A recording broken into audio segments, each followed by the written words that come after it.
자, 고린도전서로 이제 하나님의 말씀을 또 새롭게 시작하게 되었습니다.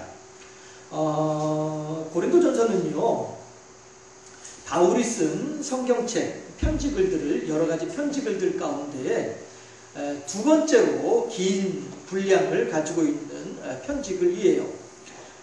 물론 이제 제일 길게 쓴 편지글은 우리가 지난주까지 보았던 로마서가 16장으로 제일 길게 쓴 편지글이고요. 그 다음에 이제 고린도전서가 15장으로 두 번째로 이제 길게 쓴 편지글입니다. 할 말이 많다, 하고 싶은 말이 많다, 해야 할 말이 많다. 이 말은 무슨 뜻이에요? 그만큼 사랑이 있고 애살이 있다는 뜻이죠. 마음이 있다는 얘기죠. 예. 별로 마음이 없으면 그렇게 할 말도 많지 않겠죠. 그렇죠? 대충 하고 말겠죠. 네. 그러나 바울은 지금 고린도 교회를 향하여서 너무나도 하고 싶은 말이 많은 거예요. 그 말은 그만큼 고린도 교회를 향한 사랑이 많다, 이렇게 볼 수 있는 것이죠. 예. 또 그만큼 고린도 교회는요, 또 다르게 표현을 하면 할 말이 많다 하는 말은 그만큼 요즘 흔히 하는 말로 말도 많고 탈도 많은 교회가 고린도 교회더라, 이렇게도 또 생각할 수 있는 부분이기도 해요. 예. 그래서 고린도전서를 우리가 이제 앞으로 또 계속 살펴볼 터인데요, 고린도전서를 통해서 하나님의 말씀을 듣는다, 하나님의 말씀이 어떠한지를 헤아린다, 생각해본다, 이러한 말은 곧 교회에서 벌어지는 오늘날 말이죠. 예, 우리들이 현재 있는 이 예배당, 예, 또 한국 교회, 예, 현재 세계 교회, 뭐 이런 이제 교계 흐름, 이런 다양한 측면에서 오늘날 우리들을 향한 하나님의 뜻이 어떠한지에 대해서도 알 수 있는 그런 기회가 된다 하는 것입니다. 그런 측면에서 바울은 본격적으로 고린도 교회에 대해서 이야기함에 있어서 먼저 교회에 대한 바울의 마음, 바울의 생각을 먼저 이야기를 하고 있어요. 다시 말해서 교회란 이러한 곳이다 라고 하는 것이죠. 그게 뭐냐 하면은 바울이 바라보았을 때에 고린도 교회를 보니까, 야, 나는 고린도 교회 당신들을 생각을 할 때마다 너무너무 기뻐, 너무너무 기분이 좋고 너무너무 감사해. 그게 뭐냐면 4절 말씀이에요. 4절 말씀 함께 합독해 볼까요? 4절 말씀은 그리스도 예수 안에서 너희에게 주신 하나님의 은혜로 말미암아 내가 너희를 위하여 항상 하나님께 감사하노니. 이런 고린도 교회를 생각을 할 때마다, 야, 당신네들 신앙생활 하는 거 보면은 항상 내가 하나님께 감사해요, 너무너무 기분이 좋아, 이런 뜻이 된단 말이에요. 그런데 왜 그래요? 하나님의 풍성한 은사로 말미암아서 하나님께 감사한다는 거예요. 은사라고 하는 말은요, 헬라어로 카리스마라고 하는 단어를 사용을 해요. 카리스마라고 하면은 요즘 우리 이제 연예인들이 흔히 사용하는 말이죠. 카리스가 뭐예요? 예, 카리스마가 뭐예요? 예, 뭔가 좀 이렇게 있어 보이고, 예, 뭔가 좀 이렇게 권위가 있어 보이고 말이죠. 이런 거를 이제 카리스마라고 하지요. 그런데 실은 그 카리스마의 원뜻, 헬라어의 원뜻을 생각을 해보면 카리스마라고 하는 말은 은혜라고 하는 뜻이에요. 그래서 하나님께서 우리들에게 은혜를 주신다라고 할 때 카리스마를 주신다, 이렇게 표현을 하거든요. 그런데 오늘 고린도전서 1장 4절에서 이 하나님의 은사라고 하는 이 은사라고 하는 단어를 헬라어로는 카리스마라고 표현을 하고 있거든요. 그러니까 다시 말해서 하나님께서 주신 은사라고 하는 말은요, 다시 말하면 하나님으로부터 받은 은혜, 이런 의미로도 해석을 할 수가 있다라고 하는 것이죠. 했을 때에, 야, 여러분들이 얼마나 하나님으로부터 은혜를 충만하게 받았는지, 얼마나 하나님으로부터 은사를 풍족하게 받았는지, 나는 당신들이 하나님으로부터 은혜 받은 것에 대해서 생각하면 할수록 나는 너무너무 하나님께 감사하게 됩니다. 이런 의미가 되는 것이죠. 자, 그렇다 한다면 과연 고린도 교회는 하나님으로부터 어떤 은사, 어떤 은혜를 받았기에 바울은 이렇게도 고린도 교회를 생각할 때마다 기쁘고 감사하다라고 말을 하고 있을까?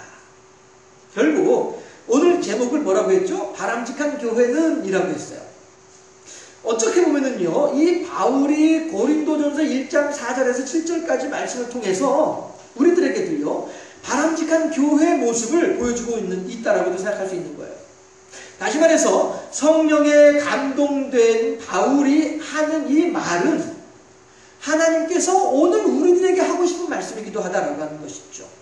이렇게 보았을 때에 바울이 고린도 교회의 이런 모습 때문에 이렇게 기뻐한다? 그 말은 다시 말해서 하나님께서 고린도 교회의 이런 모습 때문에 무척 기뻐하신다라는 뜻이 되는 것이고요. 그 말은 다시 말하면 오늘 우리들도 마찬가지로 고린도 교회와 같은 그런 모습을 갖추게 될 때에 하나님께서 참으로 기뻐하시겠구나. 얼마든지 미루어 생각해 볼 수 있지 않겠어요? 그렇죠? 해서 우리들이 이 고린도전서 1장 4절 7절 말씀을 함께 한 절 한 절 생각해 가면서 과연 하나님께서 기뻐하시는 교회의 모습은, 과연 이 땅의 바람직한 교회의 모습은, 모범적인 교회의 모습은 어떠한 모습인지에 대해서 하나하나 함께 생각하면서 하나님의 음성을 듣고 아멘으로 화답할 줄 아는 우리 모두가 되어줄 수 있기를 주님의 이름으로 축원합니다. 첫째, 하나님께서 기뻐하시는 교회는 어떤 교회냐, 하나님께서 기뻐하실 만한 그런 바람직한 교회의 모습은 어떤 모습이냐 하면요, 모든 언변과 지식에 풍족한 교회이다 라고 해요. 5절에 보니까요. 그렇죠? 5절 말씀에 뭐라고 해요? 이는 너희가 그 안에서 모든 일 곧 모든 언변과 모든 지식에 풍족함으로 라고 하잖아요. 언변과 지식에 풍족하다. 그런데 어디에서요? 그의 안에서. 그럼 그는 누구를 가리키는 그이겠어요? 4절에 보면은 우리 주 예수 그리스도죠. 우리 주 예수 그리스도 안에서 모든 언변과 지식에 충만하되, 우스갯소리입니다만은, 우리들은 우스갯소리이고 그 사람들은 우리들을 비꼬는 소리로 하는 말입니다만은, 이런 말들을 하죠. 안 믿는 사람들이 예수쟁이 치고 말 못한 사람 없더라. 그런 말 들어보신 적 있죠? 예수쟁이 치고 말 못한 사람들 없더라.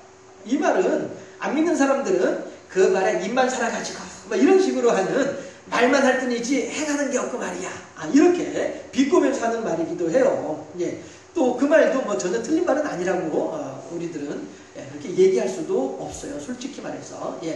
말은 막 잘하는데 실제로 어떤 행동을 해야 될 때가 되면은 하지 않는 그런 경우들도 더러 있기 때문에 그 사람들이 비꼬면서 하는 말에 대해서 우리들은 이 사람아 잘못됐어. 우리 그렇지 않아. 라고 자신있게 말을 할 수는 없다는 것이 어쩔 수 없는 현실이기도 해요. 그렇지만 우리들이 오늘 바울이 하는 모든 언변과 지식에 풍족하다 하는 말의 의미가 무슨 뜻인가 하게 되면요, 사실 그래요. 신앙생활 하면은요, 하나님을 잘 믿게 되면은요, 말을 잘 할 수밖에 없어요. 왜냐하면 하나님에 대해서 성경 공부를 통해서 성경 말씀을 하나하나 이제 깨달아 알아가는 가운데 말이죠, 하나님의 뜻을 헤아리다 보면은 그만큼 우리들이 하나님을 향한 기도도 성숙해지는 거죠. 하나님을 향한 기도도 더 깊어지는 거예요. 하다 보면은 예전에 처음에 신앙생활 할 때에는 1분 기도하면 더 이상 기도할 게 없었어요. 그렇죠? 그런데 신앙생활을 하면서 하나님을 향한 사랑이 깊어지고 성령의 충만한 은혜가 풍성해지고 하다 보면은 10분 기도하게 되고 20분 기도하게 되고 30분 기도하게 되고 어느 순간에 2시간도 기도하게 되고 말이죠. 그거 참 희한한 일이죠? 내가 어떻게 이렇게 기도할 것이 많아졌지? 이게 뭐예요? 결국에는 언변이 늘어나는 거예요. 하나님에 대해서 알면 알아갈수록 하나님에 대한 사랑을 알고 하나님의 뜻을 알다 보면은 어쩔 수 없이 나도 모르게 자연스러운 과정으로 이것도 기도해야 하고 저것도 기도해야 되고 이것도 하나님께 알아야만 하고 하다 보면 하나님께 기도를 하다 보면은 하나님의 마음을 알면 알수록 기도할 거리가 많아지다 보니까 말이죠. 하다 보면 기도를 막 하다 보면은 말이 많아지게 되고 말을 하다 보면 잘해지게 되는 것이 맞죠. 해서 예수 믿는 사람들 치고 말 못하는 사람 없다라고 하는 말은 전혀 틀린 말이 아니에요. 날마다 하나님 말씀을 읽으면서 날마다 설교 말씀을 들으면서 날마다 그 가운데에서 묵상을 하고 그 가운데서 생각을 하고 하나님의 뜻이 어떠한지에 대해서 헤아리고 이렇게 하다 보면은 자연스럽게 내 언변이, 내 지식이 충만해지고 풍족해지게 마련이다 하는 것입니다. 다만 그 지식이라고 하는 것이 세상의 지식이 아니라 그 안에서 우리 주 예수 그리스도 안에서 쌓이는 지식이고 우리 주 예수 그리스도와의 관계 속에서 늘어나는 언변이다라고 하는 것이죠. 그리고 또 사람들이 그렇게 이것저것 생각할 것이 많아지고 다양한 것들을 생각을 하다 보니까 자연스럽게 그들의 생활의 자세도 태도도 달라지게 마련이고요. 해서 그 기독교 복음이 들어간 나라들 치고 못 사는 나라가 없다라고 하는 그런 얘기들 하잖아요. 그럴 수밖에 없죠. 하나님께서 가르쳐 주시는 게 뭐예요? 부지런히 일해라. 하나님께서 말씀하신 게 뭐예요? 날마다 하나님과 동행해라. 너희들이 나에게 지혜를 구하라. 이런 것들을 하나님께서 말씀하시잖아요. 기도해라. 이런 것을 하니까 예수 믿는 사람들이 신앙생활을 잘 하는 사람들이 말씀을 따라서 열심히 일하고 말씀을 따라서 하나님 이 일을 어떻게 하면 좋을까요? 기도하고 말씀을 따라서 하나님과 교제하다 보면 하나님께서 길을 열어주시고 그러니 뭐 형통할 수밖에 없는 것이죠. 물론 경우에 따라서는 하나님께서 욥과도 같이 그렇게 고난 가운데 하는 그런 경우들도 없지 않아 있긴 합니다만 대체적으로 말입니다. 따라서 하나님께서 기뻐하시는 교회는 어떤 교회냐? 모든 언변과 지식에 풍족한 교회가 하나님께서 기뻐하시는 교회다라고 하는 겁니다. 다만 어디에서요? 우리 주 예수 그리스도 안에서. 그리스도를 믿는 믿음 안에서 언변이 충만하고 풍족하고요. 그리스도를 믿는 믿음 안에서 지식이 충만한 이러한 교회가 하나님께서 기뻐하시는 교회이더라. 우리 모두가 하나님에 대해서 더욱더 깊이 알아갈 수 있는 우리 모두가 될 수 있기를 주님의 이름으로 축원합니다. 그 다음에 두 번째로 바울이 말하고 하나님께서 원하시는 기뻐하시고 바람직한 교회 모습은 무엇인가 할 때에 두 번째는 그리스도의 증거가 견고하게 된다라고 합니다. 그리스도의 증거가 견고하게 되는 것을 하나님께서 기뻐하신다라고 하는 거죠. 그게 뭐예요? 6절 말씀이에요. 그리스도의 증거가 너희 중에 견고하게 되어 라고 해요. 그리스도의 증거가 견고해진다라고 하는 말의 의미가 뭐겠습니까? 오늘날 한국 교회가 이건 뭐 제가 하는 말이 아니라 이미 뭐 전반적으로 다 널리 알려져 있는 내용이니까요. 한국 교회가 점점 전도의 문이 닫히는 것은 물론이고요. 주변 사람들로부터도 존경을커녕 사랑은커녕 도리어 미움의 대상, 손가락질 당하는 대상이 되고 있는 것이 현실입니다. 이것이 한국 교회의 현실입니다. 그런데 왜 그런 일이 생겼는가 하는 것을 생각을 해보면요. 물론 여러 가지 이유가 있을 수 있습니다. 그런데 그 중에 커다란 비중을 차지하는 것 가운데 하나가 뭐냐 하면 교회 내에서 이런저런 여러 가지 일들로 인하여서 서로 간에 갈등을 하고 서로 간에 알력의 감정의 골을 키우는 것, 이것이 한국 교회가 주변 사람들에게 손가락질 당하는 여러 가지 커다란 이유 가운데 하나이더라 라고 하는 것은 어쩔 수 없는 현실이다라고 하는 것입니다. 다시 말하면 예수 믿는 사람들이 예수 믿는 티를 내지 않는다는 것이죠. 해서 교회 다닌다고 하면서도 불구하고 안 믿는 사람들과 다를 바 없는 그러한 생활을 하는 사람들이 있다 보니까 다시 말해서 그리스도의 증거를 견고하게 세우지 못하는 사람들이 한국 교회 내에 많이 늘어나다 보니까 이렇게 한국 교회가 여러 가지 면에서 어려움을 겪게 된다라고 하는 것입니다. 그저 손에 성경책을 들고 있으니까 교회 다니는 사람인가 보다 생각을 하고요. 현관에 교패가 붙어 있으니까 교인인가 보다 생각하는 그러한 사람들이 우리 한국 교회에 얼마나 많이 있는가 하는 것입니다. 스스로도 저는 예수 믿는 사람입니다 라고 말하기를 꺼려하고 조심스러워하는 사람들이 얼마나 많이 있느냐라고 하는 것입니다. 뭐 굳이 이렇게 표현을 하면 어떨까 싶어요. 현재 어쨌든지 간에 한국 내에서 인구 총조사를 하다 보면은 예수 믿는 사람들이 뭐 20% 요즘 이제 많이 그 비율이 떨어지긴 했습니다만은 20%라고 치면 5명 가운데 한 사람은 교회 다닌 사람이고 예수 믿는 사람이란 말이죠. 그런데 식당 가가지고 이렇게 뭐 유심히 살펴본 것은 아닙니다만은 제가 지금까지 보면서도 불구하고 식당에서 머리 숙여 기도하는 사람들은 아무도 없었던 것 같아요.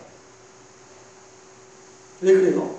스스로가 앞에 있는 음식을 앞에 두고 하나님을 향하여서 감사합니다 라고 하면서 여러 주변의 식당에 있는 사람들 혹은 같이 자리에 앉아있는 사람들을 향해서 나는 예수 믿는 사람이에요 라고 말하는 것을, 이른바 커밍아웃 하는 것을 그만큼 꺼려하고 조심스러워하고 도리어 내가 예수 믿는 사람이다라고 하는 사실을 감추고 싶어하는 그러한 경향이 한국 교회에 있더라 하는 것입니다. 왜 그러겠습니까? 내가 예수 믿는 사람이에요 라고 하는 것을 밝히고 나면 그 뒤에 따르는 여러 가지 행동의 제약들이 있잖아요.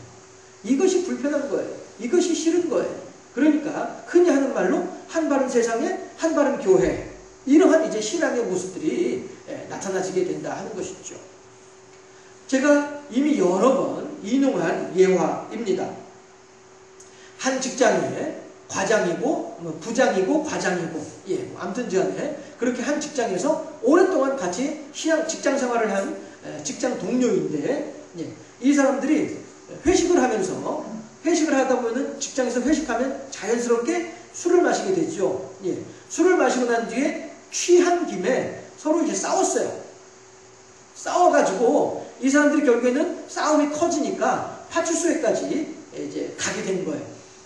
그 파출소에 가가지고서도 둘이가 서로 이제 그 싸운 그 감정이 남아있으니까 서로 그냥 얼굴만 쳐다보면서 숨만 우르르 하면서 이제 쉬고 있는 이런 중인데, 경찰서 문으로 한 사람이 쑥 들어와요. 헐레벌떡 들어와요. 들어오니까 두 사람 다 동시에 목사님 웬일이세요? 이러더라는 거죠.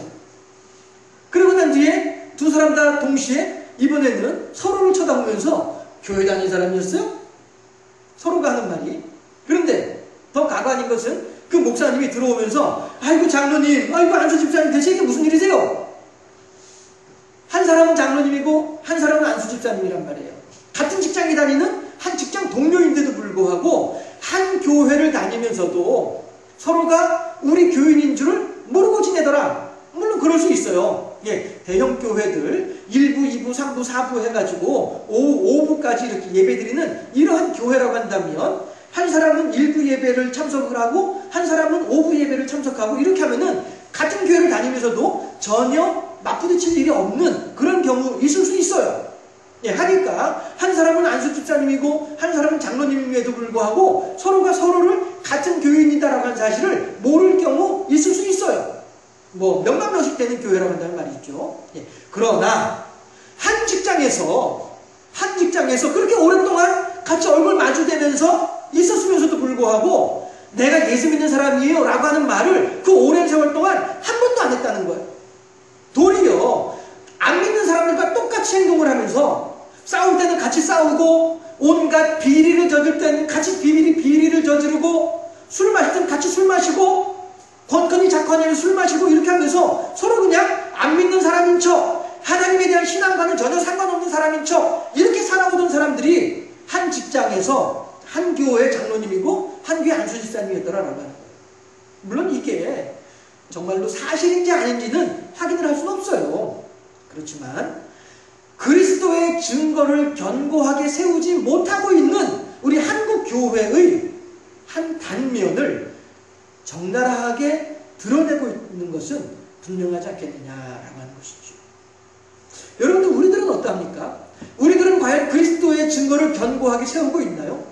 과연 우리들은 누군가를 향하여서 저는 예수 믿는 사람이에요, 저는 교회를 다니는 사람이에요, 저는 생명샘 교인이에요, 당당하게 자신있게 전혀 모르는 사람 앞에서도 그렇게 드러내서 이야기할 수 있는 사람이 과연 몇 명이나 있을까?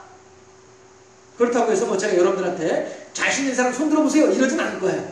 왜냐하면 중요한 것은 우리들 스스로가 그리스도의 증거를 얼마나 견고하게 세우고 있느냐, 이 점은 우리가 생각해 볼 필요가 있겠다는 것입니다.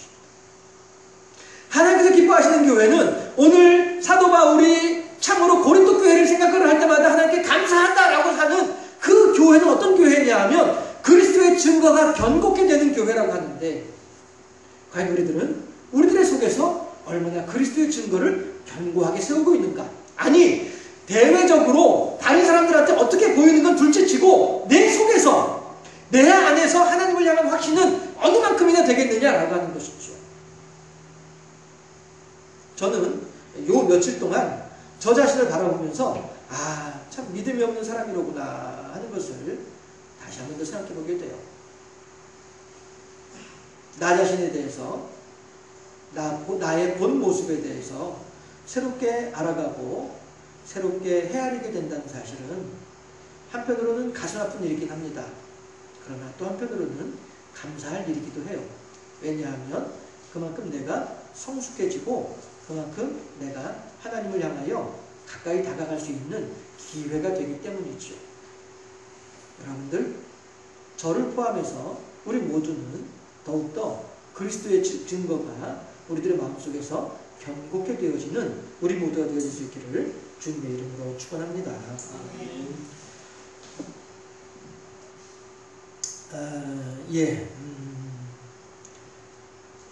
마지막으로 중간에 있는 내용들은 다 생략하도록 하죠. 마지막으로 세 번째, 하나님께서 기뻐하시는 교회는 어떠한 교회이겠는가? 생각을 해보면요, 모든 은사에 부족함이 없이 그리스도의 다시 오심을 기다리는 것이다 라고 했어요. 7절 말씀이에요. 함께 7절 말씀 합독해 보도록 하겠습니다. 다 같이 7절 말씀 합독합니다. 너희가 모든 은사에 부족함이 없이 우리 주 예수 그리스도의 나타나심을 기다림이라. 아멘. 고린도 교회가 지금 이렇게 그리스도의 다시 오심을 기다리고 있다는 거예요. 예수님의 재림을 기다리고 있더라라고 하는 것이죠. 이 고린도 교인들이 하나님을 향한 믿음에 충만해서, 하나님을 향한 소망에 충만해서 그리스도의 다시 오심, 그리스도의 재림을 기다리고 있더라라고 하는 것이죠. 함께 성경을 찾아서 합독해 보도록 하겠습니다. 누가복음 12장 43절 말씀이에요. 많이 맡은 자에게는 많이 달라 할 것이니라. 아멘. 이게 무슨 얘기겠어요? 어떤 청지기는요, 아유, 우리 주인 놀러 갔어, 여행 갔어, 멀리 갔어, 한참 있다 올 거야, 아직 오려면은 차례 멀었어 라고 생각을 하고 자기 마음대로 종들을, 집안의 종들을 막 괴롭히고 어렵게 만들고 힘들게 만들더라 하는 것이죠.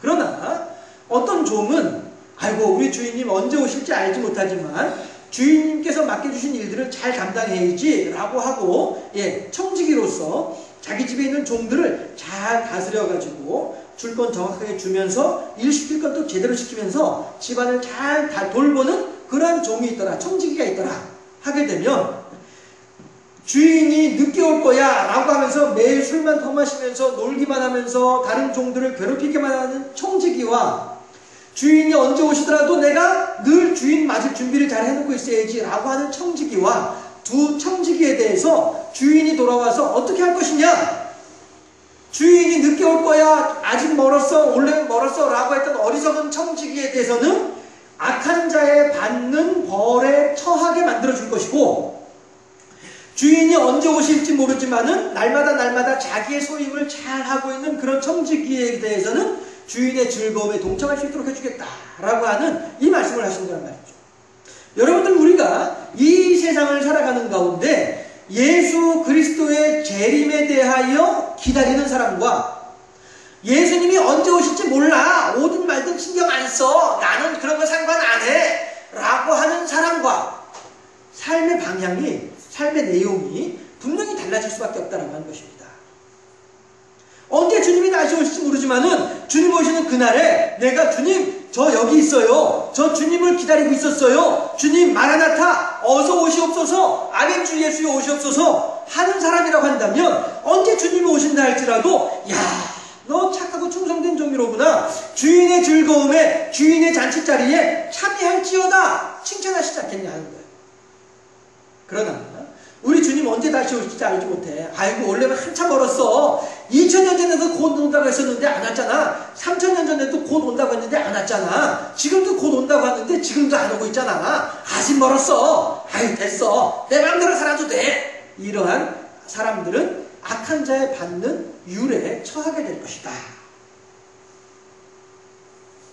우리들은요, 하나님께서 기뻐하시는 교회가 어떠한 교회인가에 대해서 다시 한번 잘 생각해 볼 수 있기를 바랍니다.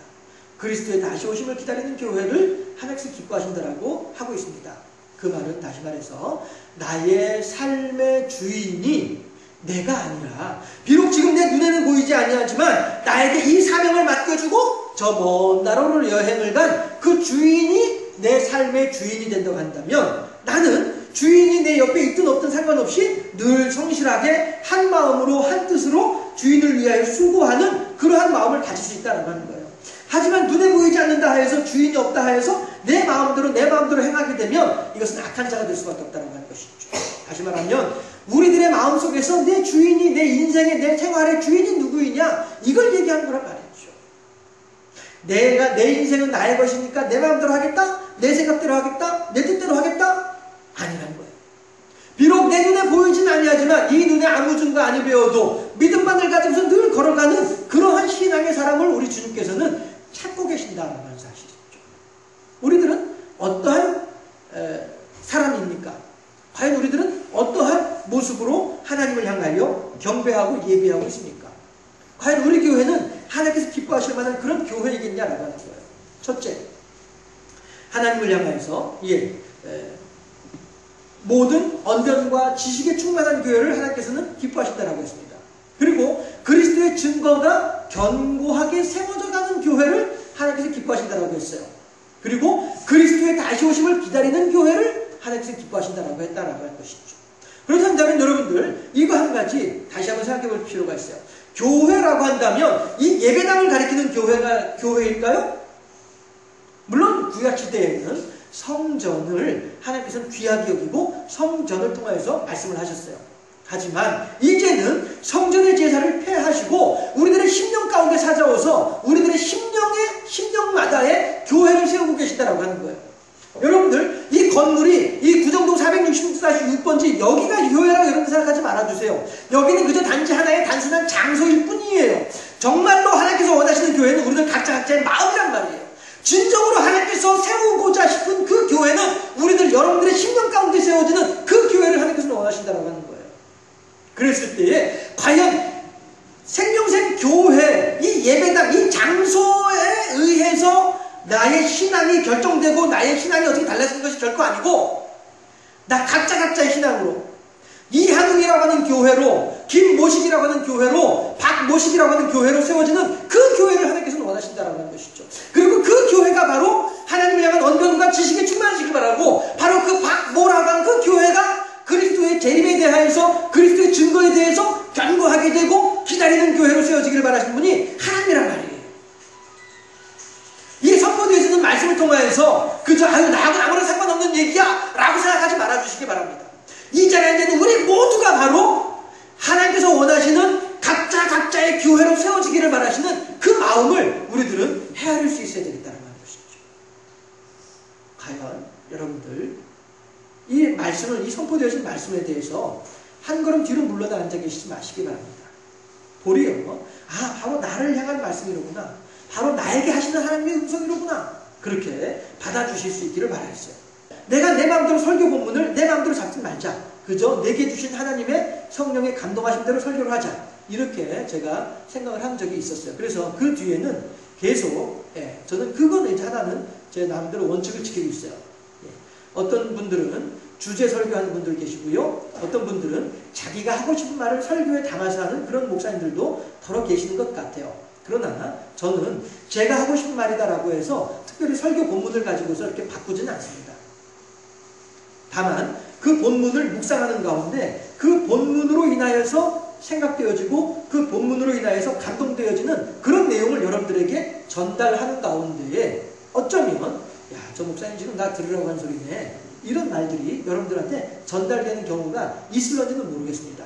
그렇지만 제가 일부러 의도하고 작심하고 그렇게 설교하는 일은 없다라고 하는 것이죠. 그거는 왜 제가 이 말씀을 드리냐면은 이제 고린도 교회가 앞으로 너무나도 다양한 교회 안의 문제점들을 드러내게 될 거예요.